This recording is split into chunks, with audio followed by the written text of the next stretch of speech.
Short सर्किटने लागलेल्या आगीत 30,000 कोंबडीची पिल्ले जळून खाक, 1 कोटीचे नुकसान. बेडक्याळ येथील घटना. बेडक्याळ येथील गळतगा मार्गावरील पश्चिमेस व्यंकटेश्वरा साखर कारखान्याच्या जवळ बेडक्याळ येथील ताजुद्दीन सिकंदर मुल्ला यांच्या रुबिया हायटेक पोल्ट्री फार्मला शुक्रवारी रात्री 12:15च्या दरम्यान इलेक्ट्रिक शॉर्ट सर्किटने आग लागली. या आगीत 30,000 कोंबडींची लहान पिल्ले, औषध साहित्य, खाद्य, शेड व मोठी प्लास्टिक ताडपत्री जळून खाक झाल्याने सुमारे 1 कोटीचे आर्थिक नुकसान झाले असल्याचा अंदाज आहे. याबाबत घटनास्थळावरून समजलेली अधिक माहिती अशी की कोंबडी शेडवर देखभालीसाठी असलेले कामगार जेवणासाठी गावात आले होते. यावेळी अचानक फार्मला आग लागली. कुणीतरी मुल्ला यांना पोल्ट्री फार्मला आग लागल्याचं सांगितलं. ते त्वरित घटनास्थळी दाखल झाले. तोपर्यंत आगीने रौद्ररूप धारण केल्याने शेड बेचिराख झाली होती.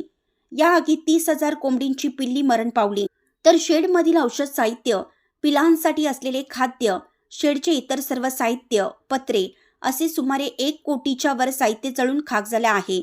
रात्री आग विझवण्यासाठी व्यंकटेश्वरा साखर कारखाना व सदलगा येथील अग्निशामक दलाने आग विझवण्यासाठी शर्थीचे प्रयत्न केले. शनिवारी सकाळी या घटनेची माहिती समजताच चिकोडी जिल्हा काँग्रेस अध्यक्ष लक्ष्मणराव चिंगळे, ग्रामपंचायत अध्यक्ष शिवानंद बिजले, सदस्य प्रमोदकुमार पाटील यांच्यासह गावातील मान्यवरांनी भेट दिली. या घटनेचा पंचनामा ग्राम तलाठी S.N. नेमण्णावर, गळतगा येथील सरकारी पशुवैद्य अधिकारी प्रशांत उदगट्टी यांनी पंचनामा केला. घटनास्थळी सदलगा पोलीस स्टेशनचे G.A. मुजावर, सहाय्यक P.K. कुंभार, R.R. तळवार यांनी भेट देऊन घटनेची पाहणी केली. या घटनेमुळे मुल्ला कुटुंब उघड्यावर पडले असून त्यांच्यावर आर्थिक संकट ओढावलं आहे. बेडक्याळहून मुख्य संपादक प्रशांत कांबळे.